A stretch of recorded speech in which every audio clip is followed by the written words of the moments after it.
second inspection is the framing inspection. At the framing inspection, it's critical that we look at a number of things. The first thing that is the most critical is how is the framing connected to the trailer, and not only how is it connected, but the substantial connection points, the type of connections, as well as the bonding of the unit to the trailer. After that, we look at the studs, the spacing, be certain that they're true, be certain that the materials are correct. From there, we process on to start looking to hurricane strapping, to be certain that all the criteria is made, to be sure that the wind loads are proper. We then commence at that point to begin to look at the rafters, at the beams. We make certain that the bottom and top plates are in compliance with standards.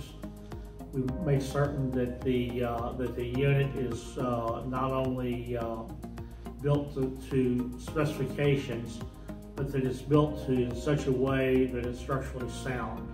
So your background as a general contractor, when you're inspecting one of these tiny houses, you're looking at basically how it's being built.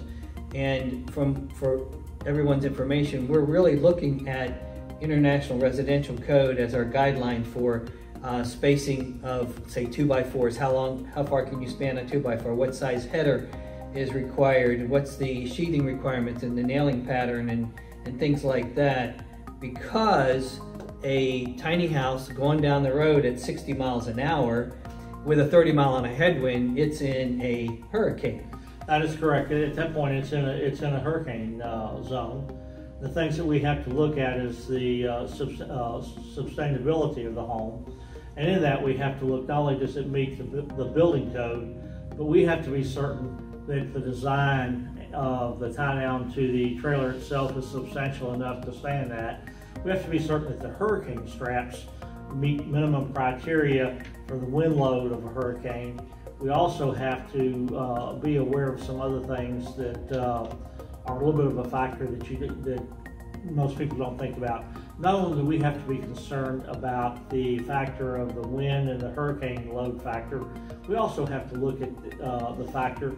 A lot of these homes are in northern areas where we have a snow load factor. Right. And we have to be certain that the roof is can sustain a snow load factor that can be heavy in a lot of the northern states, and that we are able to combine all of those into a product that meets the requirements. In addition to that, it has to be built to withstand movement on a trailer by DOT standards up and down a highway.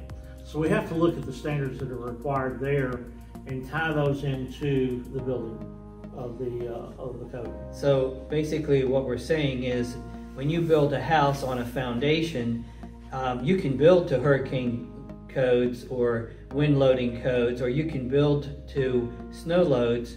However, when it's going down a highway, you may not have a hurricane in some areas of the country, and so the building requirements don't require the strapping and that kind of a thing. But we have to think about that when we're looking at a tiny house, because when it's going down the road, it does have the stresses of the wind loading and that. And then if the tiny house happens to hit a pothole while it's going down the road in a hurricane, now you've got to build it so that it can withstand a hurricane and an earthquake at the same time. We have to look at all of these factors, and the reasoning being is somebody may build a tiny home in the central part of the U.S., and in the end factor, it could end up in a hurricane location in Florida. It could end up in an earthquake load area in California, or it could end up in Minnesota or Wisconsin with a heavy snow load factor. All of these factors and all these conditions have to be taken into consideration for a tiny home. Based on the fact that a tiny home is mobile, it can be taken any place. We don't know where it's going to end up when it's sold or even resold.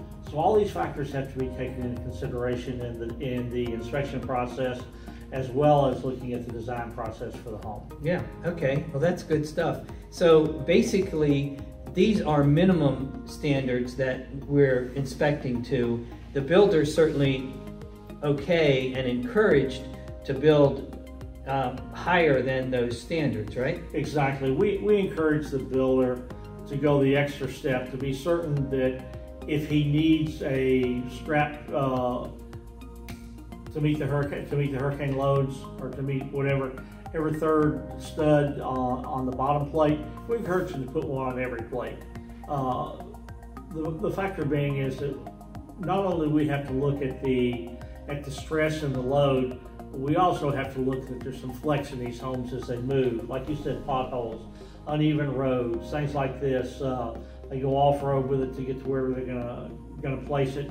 We have to take all those factors into consideration to be sure that when a home leaves the manufacturer and wherever it ends up, that it's durable enough to withstand the transportation from those 2 points, but also that it's designed to meet the criteria for the future against all the elements we've discussed.